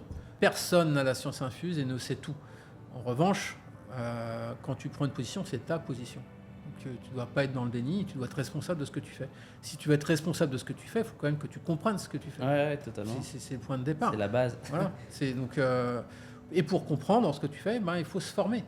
Moi, je considère que le trading, c'est une activité professionnelle comme une autre en tant que telle, et elle s'apprend. C'est-à-dire qu'on peut apprendre à faire du trading. C'est pas, les bons traders, tous ne sont pas nés bons traders. Certains ont appris, et je connais des traders qui n'aiment pas le risque et qui gagnent de l'argent systématiquement. Comme je connais des traders qui adorent le risque et qui en gagnent aussi. Ça s'apprend. Et d'ailleurs, il y a une école, je ne sais pas si tu es au courant de ça, dans les années 80, il y a une école qui s'appelle les Turtles. Il y avait deux traders extrêmement brillants et très connus, Edward et je ne me souviens plus du deuxième, qui n'étaient pas d'accord sur le fait de dire que le trading pouvait s'apprendre. Et donc ils ont monté une école, il y en a un qui disait que ça pouvait s'apprendre, et l'autre disait non, ça ne peut pas s'apprendre. Donc le premier avait plutôt un profil comme le mien, c'est-à-dire plus businessman, et l'autre était un vrai mathématicien. Les deux investissaient sur les marchés de futurs. Le mathématicien pensait que ça ne pouvait pas s'apprendre, évidemment. Et donc ils ont monté une école. Donc ils ont passé une annonce dans le Wall Street Journal, et ils ont dit ok, on va sélectionner 10 gars et on va leur apprendre à faire du trading. Donc ils ont passé des entretiens, etc. Et ils ont sélectionné 10 mecs qui... alors là, il y a peut-être un biais, parce qu'ils n'ont pas sélectionné n'importe qui, j'imagine, mais pas des traders, pas des mecs qui étaient dans la finance nécessairement. Ils ont fait un programme d'1 an. Au bout d'1 an, ils ont donné du capital à ces mecs-là. Ils ont dit, allez, maintenant, traitez. Et en fait, ces gars-là ont tous cartonné. Tous, unanimement. À tel point que dans le Wall Street Journal qui publiait les meilleurs traders, il y avait tout le temps dans les 10 meilleurs des mecs de cette école. Ils se sont dit, c'est peut-être de la chance, peut-être qu'on a eu du cul sur les mecs qu'on a recrutés. Et donc ils ont fait une deuxième fournée de traders, et pareil, les mecs super successful. Donc en fait, il y a déjà, alors évidemment les Edwards et je crois que c'est Graham, je ne sais plus comment il s'appelle. En tout cas, c'est dans la formation, je raconte l'histoire beaucoup plus en détail. Les mecs étaient évidemment des stars de ce qu'ils faisaient, ils avaient une expérience colossale, mais en tout cas, ça veut dire que le trading s'apprend. Ouais. Ça apprend à des mecs qui n'étaient pas dans les marchés financiers, qui n'avaient pas spécialement un job ou d'études pour faire de la finance. Ouais. Donc le trading s'apprend. Il y a des métiers dans la finance où il faut avoir un background mathématique, technique hyper poussé, que moi-même je n'ai pas. En revanche, 80% des métiers dans la finance, tu n'as pas besoin d'avoir fait l'IX ou Central Paris ou HEC pour être bon dans ce que tu fais. Il faut être rigoureux. Ce qui est vrai, c'est que les grosses écoles de commerce et les grosses écoles d'ingénieurs, les gens qui en sortent sont normalement rigoureux et travailleurs. Et c'est les deux principales compétences du trading, c'est ton engagement et ta rigueur, ta discipline. Donc à partir du moment où tu as ces deux-là et que tu penses correctement, eh ben, tu peux apprendre à faire du trading. Mais je pense que c'est plus simple de faire du trading que de construire un pont. Toi, tu as été discipliné d'entrée quand tu as commencé ou ça a été dur au début d'être vraiment... Non, j'ai eu de la chance, moi, parce que... alors, je vais te dire, c'est drôle, parce que j'ai toujours voulu faire du trading. Alors, au départ, moi, je voulais être chanteur de hard rock. Mais je ne sais pas chanter. Alors, j'ai fait du trading. Et, donc, j'ai fait du trading. Et en 97, je crois, fin de mes études, je travaillais tous les étés pour gagner de l'argent. Avec mon petit capital, j'achète une action. J'ai fait mon analyse, machin, je dis, je suis sûr de moi, j'achète ce truc. Le marché, il monte comme ça, en plus. Machin. Trop bien. 3 jours après, phrase de Greenspan, qui était le président de la Fed à l'époque, qui parle d'exubérance irrationnelle des marchés financiers. Évidemment, tout se casse la gueule. Donc j'ai commencé comme ça. Ah ouais. Mais après, je n'ai pas vendu. Voilà. Pourquoi ? Parce que en fait, c'est de l'argent que j'avais. Je n'étais pas en effet de levier. Donc j'avais le temps. Je ne comptais pas sur cet argent-là pour faire autre chose. Donc c'est ce que je conseille aux gens qui débutent dans le trading. Tu mets une allocation d'argent que tu es prêt à perdre. Totalement. Qui va pas changer ta vie, surtout pas. C'est pas un casino en fait. C'est surtout pas ça. C'est si demain tu veux faire, dis-toi que tu veux vivre du trading, les meilleurs traders du monde font 15-20% de façon récurrente. Tu feras jamais 50%. Sauf si tu prends des risques qui sont démesurés. Donc c'est ça le trading. Alors oui, il y a des fois il y a des classes d'actifs comme les cryptos qui vont te permettre de faire plus, mais un vrai mec des marchés financiers, il ne va pas mettre 100% de son risque sur des cryptos. Parce qu'il sait que du jour au lendemain, ça s'arrête. Ouais, ça peut tomber après. Donc tu veux des choses qui sont tangibles, etc. etc. Donc c'est véritablement ça le point. Donc en fait, après j'ai commencé, tout ce que je faisais, ça marchait parce que je travaillais beaucoup. L'explosion de la bulle Internet m'a appris à mettre des stop-loss. Ouais. C'est là où j'ai compris que tu as un stock qui ouvre à moins 15, tu n'arrives pas à vendre parce que tu sais, tu as des coupes-circuits dans les trucs. Le lendemain, ça rouvre à moins 15, tu es déjà à moins 30, toi. Donc voilà, donc tu apprends à mettre des stop-loss. Ouais. Parce qu'avant d'avoir fait les moins 15, ça va déjà commencer un petit peu à baisser. Parce que tu as souvent des signes avant-coureurs sur les marchés. Ouais. C'est rare que d'un coup, tu perdes 20%. Ça commence à baisser, et d'un coup, ça s'accélère parce que les gens redécouvrent le risque au fur et à mesure de la situation actuelle. Donc c'est là où j'ai appris à mettre des stop-loss. Et ensuite, j'ai explosé dans ma carrière de trader parce que j'étais hyper discipliné. Après, j'ai été un peu moins rigoureux parce que j'étais super successful et que j'étais en âge de faire des conneries. Et c'est ça aussi, la réalité du trading, c'est que il faut être rigoureux pour pas tomber dans l'excitation quand ça marche bien et quand tu as été successful, tu as 35 ans, tu gagnes beaucoup d'argent et tu as d'autres préoccupations que d'être bon. En fait, les très bons traders, c'est des mecs qui sont pas drôles, pas toujours très drôles en fait. Donc je pense qu'il faut pas tomber de ce côté-là, parce que je pense qu'il faut s'amuser dans tout ce qu'on fait et qu'il faut trouver un vrai intérêt.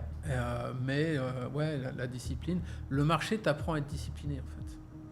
Si ça fait 28 ans que tu bosses dans les marchés, c'est que tu as appris ça. Tu l'as appris parce que sinon t'es plus là, tu as arrêté ou t'arrives plus à gérer ce stress. Que si tu es discipliné, le stress se gère super facilement parce que en fait, quand tu as pris une position, tu sais déjà ce que tu vas perdre, tu l'as déjà accepté en fait. Et je dis toujours, avant ne visualise jamais tes gains, regarde d'abord les pertes que tu peux avoir.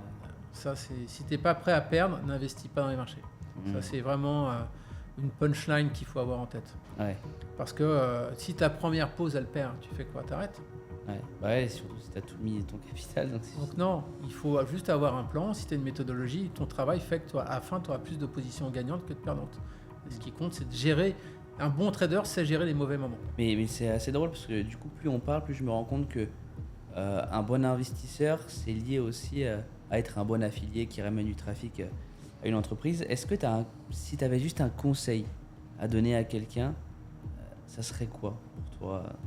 Pour faire du trading ?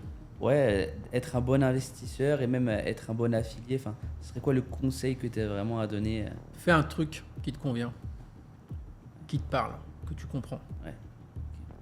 Aligné avec toi-même. C'est le principal. C'est la composante psychologique dans les marchés est primordiale. C'est drôle que tu dis ça. C'est comme quand on lance un business en général, peu importe, on doit toujours définir une niche, une thématique dans laquelle on s'oriente. Et le fait de choisir une thématique qui est alignée avec tes valeurs et là où tu te sens bien, c'est là où tu as le plus de succès aussi. Très clairement, si tu comprends, si tu as une fibre sur les matières premières, les métaux précieux, tu comprends comment sont calculés les coûts de ce truc. Si tu comprends ce business-là, tu seras d'autant plus aguerri à agir en fonction du news flow qui va tomber. Tout simplement, il faut avoir une affinité avec quelque chose. Moi, je fais des actions parce que j'aime ça, en fait, ça me parle. J'aime aussi les matières premières, mais je fais plus d'actions que les matières premières. Parce que c'est un truc qui me parle, je comprends. Si j'achète une valeur de croissance qui ne gagne pas d'argent, je sais que ça peut valoir zéro demain, même s'il y a une technologie. C'est le cas des grosses tech américaines, c'est le cas des biotech qui crament énormément de cash par an. Et même quand ils sortent, ils sont approuvés, il leur faut encore du cash pour les mettre sur le marché, etc. Donc il faut comprendre ce que tu fais, et pour comprendre ce que tu fais, tu comprends mieux ce que tu aimes, tout simplement. Donc il faut faire un truc qui te convient. Si tu fais un truc dans le trading qui ne te convient pas, tu vas être malheureux, tu vas vite être dépressif, parce que tu fais un truc que tu comprends pas ou que tu n'aimes pas spécialement, et quand ça va se casser la gueule, parce que tu auras toujours des mauvais moments à un moment donné, ça va vraiment jouer sur ton moral de façon négative. Donc fais un truc qui te plaît, qui te convient et que tu comprends. Je pense que c'est ça le point. Et ensuite, il faut comprendre, comme dans tout métier, ses règles. Et la règle du trading, c'est la rigueur, mettre un trading plan en place et être discipliné et rigoureux avec ce trading plan. Ça, c'est le maître mot du trading. Si tu ne mets pas de règles et un plan en place, ne fais pas de trading. Tu as une routine spéciale sur ça, tu as dit la discipline, etc. Est-ce que, je sais pas, chaque matin, tu fais, je sais pas, peut-être des exercices de respiration pour vraiment gérer ton stress? Non, je fais beaucoup de sport, ouais. Je pense que l'exutoire, pour moi, c'est le sport, ouais. Tous les jours, tu as ta séance de sport? Un peu moins, là, je vieillis un peu, mais ouais. Ok. Ouais, donc c'est important pour toi, gérer la pression, se déconnecter des fois, de penser à autre chose. Ouais, après, la pression, en fait, c'est encore une fois, tu la gères avec ton trading plan. Elle est gérée avant de prendre la pause. C'est ça qu'il faut comprendre. Est-ce que tu disais, c'est vraiment le secret de ça, c'est que tu gères ton risque avec ton trading plan. C'est-à-dire ton stress, tu l'as géré avant de prendre ta pause. Une fois que la pause est là, normalement, tu sais quoi faire. Les marchés financiers, c'est un mix de poker et d'échecs. Voilà. Il faut savoir, tu fais ça pour ça. Et est-ce que c'est le moment de le faire? Voilà. Tu vois, au poker, tu as une main et tu sais que tu as la meilleure main, mais tu veux prendre tous les tapis d'en face. Donc, c'est comment tu fais. Voilà. Là, tu sais que tu as une super bonne idée, tu es sur le super timing. Est-ce que mon risque fait que je mets tout aujourd'hui, ou j'attends un petit peu, ou je mets à moitié, etc. C'est vraiment la même chose. C'est un mix des deux. Il faut vraiment être très stratégique et avoir la bonne tactique pour gagner. Ouais, je vois. La stratégie, c'est ton travail d'analyse, et la tactique, c'est ton timing. Intéressant. Et est-ce que tu as une vision sur les 5 prochaines années, si tu veux nous la partager, je sais pas, des objectifs, une vision Ouais, ma vision, Godsey Trump, il nous fout le bordel, on savait, mais à ce point-là, on ne s'imaginait pas. Écoute, moi je suis un optimiste convaincu, donc je pense qu'on sera dans 5 ans 50% plus haut sur tous les indices. Mais je pense qu'on va passer par un gros moment de passage à vide sur les marchés à relativement court terme. Je pense que ce qu'ils sont en train de faire aux États-Unis, un remodelage un petit peu de l'ordre mondial, commercial et probablement monétaire, et ça, c'est pas pressé par le marché, ça va passer par à mon sens, soit par la création d'une énorme bulle spéculative parce qu'on va mettre des taux à zéro avec de l'inflation, soit tous les mecs qui sont surleveragés vont se faire éclater. Donc tous les mecs qui font des montages immobiliers qui sont gagés sur déjà un truc qui n'est même pas encore loué ou qui n'est même pas encore sorti de terre, je pense que ces mecs-là vont se faire raser. Parce que la pression inflationniste qu'on est en train de constater là tous les jours sur les marchés, bon là mon écran s'est éteint, mais je pourrais te montrer depuis les annonces de Trump, les taux long terme, les taux de 10 ans américains ont commencé à monter, c'est-à-dire que le marché commence à anticiper l'inflation. C'est pas la croissance qu'il anticipe, on ne peut pas anticiper de croissance aujourd'hui, donc il n'anticipe que de l'inflation. Et qui dit inflation dit tous les mecs qui sont financés à dette variable vont devoir payer plus cher. S'il y a une décélération économique de la croissance, il y aura des pertes d'emploi. Tu perds ton emploi et tu dois te refinancer plus cher, ça ne marche pas. Et donc là, c'est ce qui est en train de se créer aujourd'hui. Donc à voir, il n'est pas débile ce Trump, hein. Godzilla, il est attiré par quelque chose. il a un plan, mais bon, encore une fois, c'est conseillé, tu vois. Howard Lutnick, c'est un mec qui a créé le plus gros broker du monde, un mec surbrillant, mais c'est un patron de boîte. Tu gères pas un pays comme tu gères une boîte. C'est un peu le problème. Regarde, je comprends pas. Alors oui, Elon Musk a 420 milliards de dollars, il peut se permettre d'en perdre 200 probablement, tu vois, et ça ne changera pas sa vie. Mais est-ce qu'il s'attendait à ce qu'il y ait un tel désaveu de Tesla, de tous ces acheteurs historiques, les mecs qui ont fait qu'il soit là où il est? Je pense pas en fait. Le gars, il est tellement centré sur lui-même, et ces mecs ne réfléchissent probablement pas à ça. Et là, ce qui est en train de se créer aux États-Unis, c'est Jamie Dimon, le patron de JP Morgan, qui disait hier, on est déjà probablement en récession. Donc ouais, je pense que là, on n'a pas vu, on a vu que la partie immergée de l'iceberg. Je pense que le gros pari de Trump, c'était que la guerre s'arrête en Ukraine pour importer des matières premières pas chères, avoir un deal avec Zelensky. Pour l'instant, ça marche pas. Il est un peu fâché après Poutine. Donc, et surtout que Powell baisse les taux, mais Powell, c'est pas son pote. Ils sont vraiment pas potes les deux. Et le mandat de la Fed, il peut faire plaisir quand l'inflation est à 3%, mais je pense qu'on va exploser les 5%. Et donc là, il pourra pas le faire. Et s'il le fait, ben, ça sera pire après. Et tu sais, je pense que là, tout ce que tu as dit là sur cette heure-là, je pense qu'il y a des gens, ça peut peut-être même leur faire peur de dire voilà, mais c'est risqué. Ouais.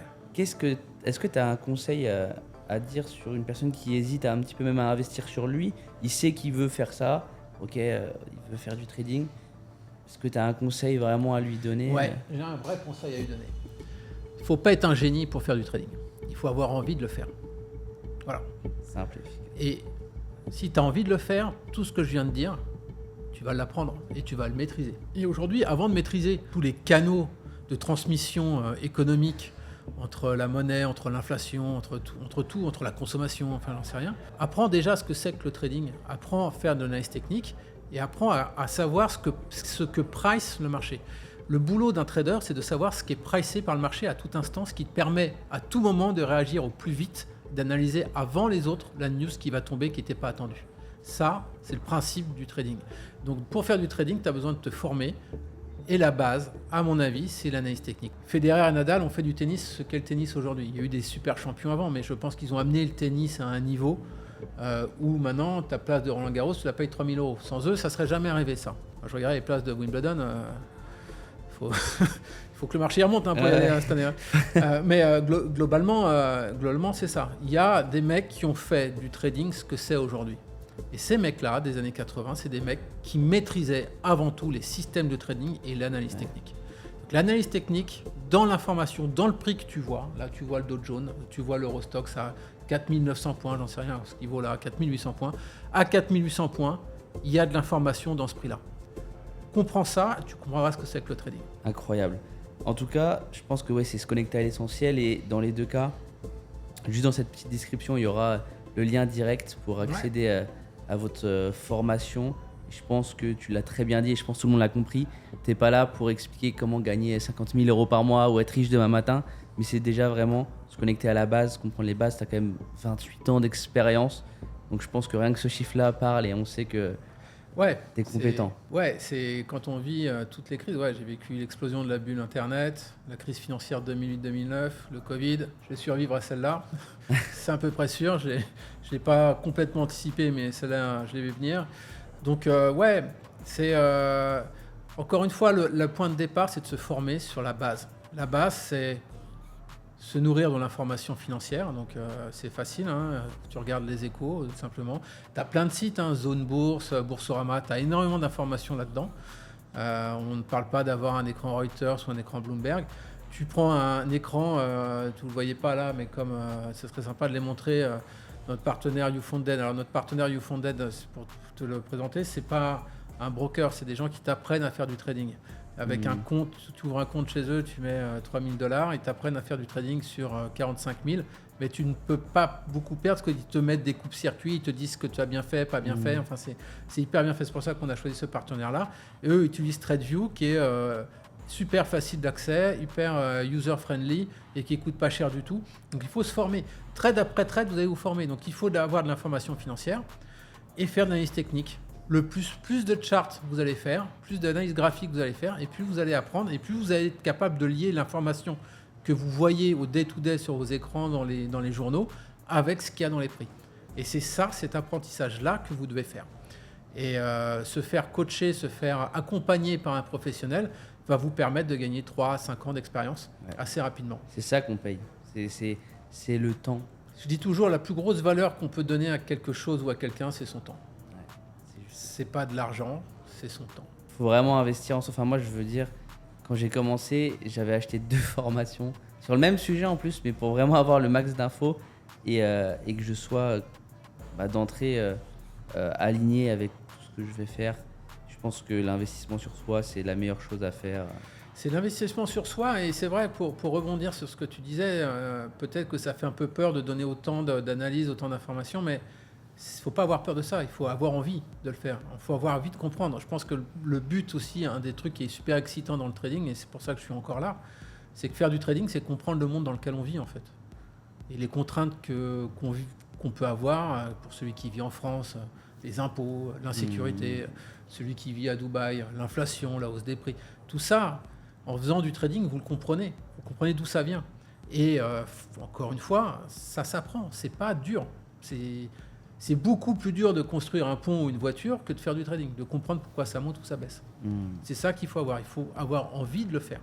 Si vous avez envie de le faire, vous saurez le faire. En tout cas, franchement, c'était un échange très enrichissant. Moi, ça m'a. Moi qui ai investi pas. Enfin, j'ai investi surtout en DCA, mais je trouve ça très très intéressant de voir un petit peu tout ce qui englobe et en fait, tout est important dans le trading. Il faut être vraiment à l'affût. Ouais, il y a le bon chasseur et le mauvais chasseur. Non, ouais, c'est un. Après, tu fais du trading, tu peux faire de l'investissement, c'est à peu près les mêmes. Au départ, c'est la même base. C'est la même base, encore totalement. une fois, tu vas faire du day trading, je ne conseille pas, mais tu peux faire du day trading, de l'investissement très long terme ou du swing trading, ce que moi je fais plutôt entre les deux. Ça dépendra de toi, en fait, de ce que tu as envie de faire, de ce qui te convient le mieux. Donc, il ne faut pas dire je veux faire du swing trading. Fais-en et regarde si ça te convient. C'est les mêmes techniques, sauf que tu vas regarder. C'est marrant parce que là, j'ai un étudiant qui s'est fait éclater sur le gold et il ne comprenait pas. Et je lui dis pourquoi tu as fait ça? Donc, il me montre tous ces charts. Non, sur l'euro-dollar, pardon. Et je lui dis bah oui, parce que là, en fait, tu regardes que des charts en heure par heure, voire en 30 minutes par 30 minutes. Si tu avais pris un chart, ce que je t'explique dans la formation, avant de faire la moindre position, tu regardes un chart sur 1 an, 5 ans, 10 ans, pour comprendre la tendance dans laquelle tu es. Si tu vas traiter à contre-tendance, attends-toi à ce que ça aille très vite dans le mauvais sens si tu as tort à court terme. Donc si tu ne maîtrises pas ce risque-là, et ça je l'apprends vraiment parfaitement dans la formation, c'est un mix de money management et de vision stratégique. Si tu es à contre-tendance, ça ne veut pas dire que tu vas perdre de l'argent, mais ça veut dire que le vent, il souffle face à toi, pas contre toi.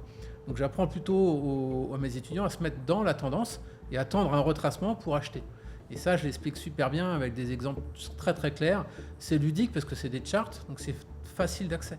Et je pense que le but de l'accompagnement derrière, c'est le coaching, parce que je vais t'apprendre à relier l'information que tu vois tous les jours aux infos dans les journaux ou sur Internet avec ce qu'il y a dans le chart. Et je pense que ça, c'est excitant en fait. C'est intellectuellement sympa à faire. Ouais, ça a l'air très intéressant. Ok. Et ma dernière question, ça serait, pour toutes les personnes qui nous regardent, c'est des personnes qui avisent à entreprendre, certaines entreprennent déjà. Est-ce que tu aurais un conseil à donner pour une personne qui veut créer un réel empire sur Internet ou même dans l'investissement? Eh ben, je crois, en fait, le seul conseil que j'ai à donner, c'est il faut croire en soi et pas compter ses heures de travail. Ouais, c'est vrai. Voilà. Il faut surtout pas croire qu'on sait tout. Voilà. Ouais. Je pense que là, on apprend le plus, c'est de ses erreurs. Totalement. Les erreurs font partie du processus. Et moi, je sais que quand j'ai commencé, j'étais tellement têtu et je me remettais jamais en question. Et c'est quand, justement, j'ai commencé à me remettre en question qu'il y a des petites choses qui se déverrouillent et on comprend le pourquoi du comment. Après, il y a un autre truc qui est vrai, je pense. Alors, il y a des gens qui sont, je pense que des Steve Jobs ou des gens comme ça, ou des Bill Gates. La biographie non pas de Bill Gates, de Warren Buffett. Bill Gates, je suis moins fan, mais de Warren Buffett, elle est incroyable. Personne ne croyait en ce mec. Il a toujours cru en lui. Comme quoi? Et Warren Buffett avait 70% de cash, 60% de cash dans ses portefeuilles avant la petite secousse des marchés. Toujours un coup d'avance, ce mec-là. Et personne ne croyait en lui, il n'y a que lui qui croyait en lui. Et je pense qu'en fait, à part des génies comme ça, moi personnellement, je ne sais pas tout faire. Dans un de mes business, j'ai un associé qui est hyper technique. qui en meeting, tu peux mettre n'importe quel polytechnicien, il va être meilleur qu'eux. C'est un mec il a fait Bocconi en Italie, je crois. Et lui, il fait toutes les parties techniques. Moi, j'imagine les modèles de trading, mais je ne suis pas capable de les coder. Alors, je peux faire du VBA, des trucs comme ça, mais je ne suis pas capable de les coder. Et lui, il les code, il est capable de prendre ce qu'il y a dans ma tête et de le mettre en équation et en code derrière, et en sortir des signaux de trading. Et c'est sympa parce que on peut après backtester les stratégies, etc., voir quand ça a marché, quand ça n'a pas marché, est-ce qu'il y a des signes avant-coureurs, etc. Donc voilà, là sur les formations de trading dans Global Trading Intelligence, je me suis associé à quelqu'un qui est beaucoup plus jeune que moi et qui maîtrise toute cette partie un peu online, marketing, réseaux sociaux, qui pour moi un peu étranger. Pour moi les réseaux sociaux, c'est que je suis les artistes que j'aime bien et ce genre de trucs. Donc je pense qu'en fait il ne faut pas hésiter à s'entourer des bonnes personnes. Il ne faut pas croire qu'on sait tout, bien au contraire. Exactement. Et surtout, il faut pas avoir peur de l'échec, mais il faut faire en sorte que l'échec ne te coûte pas tout. Et je pense que c'est le lien avec le trading. Tu dois être capable de survivre à 20 trades merdiques d'affilée et garder la même capacité financière pour saisir la prochaine opportunité. Et je pense que ça, c'est le secret. En tout cas, un échange très inspirant, un parcours aussi très inspirant. On voit qu'il y a eu du vécu derrière. Dans les deux cas, il y aura toutes vos chaînes YouTube, Insta, etc. pour vous retrouver juste en bas de la description. N'hésitez pas à aller voir tout ce qu'ils font, c'est juste incroyable. Il y aura aussi le lien pour tous ceux qui veulent se former ou même être curieux juste en dessous. En tout cas, c'était un plaisir, Sylvain. Partagé. Pour cet échange. Bah ouais, franchement, c'était sympa. C'était aussi une première pour moi d'avoir un investisseur sur la chaîne. Et je vois encore une fois que c'est très similaire à ce que je fais et ce que je propose. N'hésitez pas à liker cette vidéo, à vous abonner, aussi à activer la petite cloche et à retrouver Sylvain sur tous ses réseaux juste en dessous. Est-ce que tu as un petit dernier mot à dire ? Ouais, jusqu'à présent, on n'a pas beaucoup publié parce que, on était extrêmement occupés. Et deux, on essaye, parce que comme tu l'as dit, il y a tellement eu de scammers, de magouilles, enfin de trucs pas sérieux sur cette activité-là, qu'on a essayé dans un premier temps de faire des vidéos assez longues pour montrer qu'on savait de quoi on parlait. Mais aujourd'hui, je pense qu'on va un peu évoluer et qu'on va publier beaucoup plus de posts bien plus courts, mais qui commentent un peu l'actualité, qui fait le lien entre ce qu'on peut lire, voir, et l'analyse graphique, et donc l'analyse un peu stratégique des marchés. Donc, je pense qu'on va faire de plus en plus ce genre de choses pour... parce que d'abord la période s'y prête, tout simplement. Parce que commenter un truc où il se passe rien, ça sert à rien. Enfin, c'est pas que ça sert à rien, c'est que bon, il y a de la valeur dans tout, mais c'est moins parlant. Là aujourd'hui, il se passe tellement de choses. Là, pendant qu'on parlait, la Banque centrale chinoise a juste annoncé arrêter d'acheter des actifs américains. Bon, on s'attendait à ce qu'ils disent un truc comme ça. C'est un effet d'annonce, tu vois, mais ça veut dire aussi que les exportations américaines vont s'effondrer dans le monde. Et ils vont apporter de l'inflation. Donc on va avoir une période de friction qui va être telle que ça va bouger et ça va être... Alors, pour les gens qui vont se faire sortir du marché et perdre beaucoup d'argent, c'est pas cool. Pour les traders qui sont comme moi, ça va être sympa, il y a des trucs à faire. Ok, intéressant. Bon, en tout cas, je pense que ça va être aussi un échange de valeur sur votre compte, sachant que vous voulez vous différencier de toutes les personnes qui vendent le copy trading et tout. Donc, alors, on ne se compare pas du tout à eux, hein, parce que, encore une fois, ça n'a pas de sens. La personne à laquelle on peut se comparer le plus de tout ce que j'ai vu, parce que moi je viens pas de ce monde-là, je viens vraiment des salles de marché, c'est une personne qui s'appelle Tammy Cabage qui propose de la vraie valeur dans ce qu'il fait en tout cas. Maintenant je n'ai pas acheté sa formation, en tout cas je la connais pas. C'est plus un académicien, donc d'un point de vue théorique je pense que c'est assez poussé ce qu'il fait. Je pense d'ailleurs il y a vraiment pas de mal à dire du bien de concurrents. Au contraire, c'est plutôt, à mon avis, un signe d'intelligence. Maintenant, je pense que ce qu'on fait, nous, ce qui n'existe pas, c'est l'accompagnement d'un trader. C'est-à-dire que la dernière fois, j'ai pris une pause devant un étudiant. Voilà, tiens, tu penses ça, c'est pas con, mais alors si tu penses ça, moi je pense ça, en fait, c'est ça qu'il faut faire. Donc, on a acheté de l'euro-dollar à 1,08,5, on l'a vendu à 1,10 2 jours après. Voilà. Donc c'est aussi un échange en fait. Moi j'ai des étudiants qui regardent le cours du platine. Je ne suis pas moi le cours du platine. Donc je dis c'est pas con, tiens, j'ai vu une news sur Rio Tinto il y a 2 jours et je relis des trucs comme ça. Donc c'est aussi un échange. Donc on va essayer de créer cette communauté là. Et surtout en fait, je pense que dans Global Trading Intelligence, nos clients, nos étudiants sont accompagnés par moi. C'est-à-dire un trader qui a toute la journée potentiellement des pauses. Ouais. Et donc je ne dis pas spécialement ce que je fais, je n'encourage pas les gens à faire ce que je fais, Ouais. mais en tout cas, je suis leur risque, leur stress et je leur explique comment le gérer. Et ça, c'est, je pense ça du marché, je dis ok, tu as un train de retard parce que ça, c'est ce qu'on on pensait ça il y a 3 mois déjà, donc si tu arrives là, tu vas être le dernier acheteur. Ça, je peux le dire. Donc en gros, je calibre le risque de n'importe quelle position qu'un de mes étudiants peut prendre, sans lui dire de ne pas le faire ou de le faire. Je lui dis attention, c'est risqué parce que si, là je pense c'est une bonne idée parce que ça. Ouais. C'est ça la différence. Ouais, vous êtes quand même proche de vos élèves. On commence, donc on n'a pas trop. Voilà, donc après, si ça marche bien, comme on l'espère, il faudra gérer la croissance. Mais je suis assez excité de voir, d'avoir des groupes de 10 personnes qui viennent d'horizons différents pour voir comment... c'est hyper enrichissant. La réalité, c'est que c'est une vraie étude sociologique et comportementale. Honnêtement, c'est une...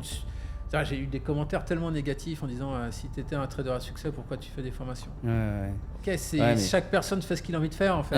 Exactement. Et puis tu peux le voir même si je peux être super cynique, ce qui n'est pas le cas. Mais je suis cynique, je peux te répondre comme ça. En fait, c'est plus rentable de faire des formations que de faire du trading parce qu'il ne se passe plus rien dans les marchés. Je peux le dire comme ça. Parce qu'en fait, je suis un trader, donc je trade là où il y a de l'argent. Je peux le dire comme ça. Mais en fait, non. Moi, je fais ça parce que j'ai toujours formé des gens et que j'aime faire ça. Et qu'en fait, j'apprends tellement sur le comportement humain. Et en apprenant sur le comportement humain, tu apprends le marché. Ouais, exactement. Non, mais franchement, très très intéressant. De toute façon, ils auront tous les réseaux pour aller voir un petit peu plus. Merci de ta présence. Au plaisir. Et en tout cas, merci d'avoir visionné cette vidéo jusqu'à la fin. N'hésitez pas. Si vous avez la moindre question, même en commentaire. Et en tout cas, on va se dire potentiellement à très vite pour un prochain podcast. Ouais, avec plaisir. On est bien là. Ouais, franchement, le lieu est très très sympa. À très bientôt. Merci d'avoir visionné cette vidéo jusqu'à la fin. C'était Flo et Sylvain. Ciao.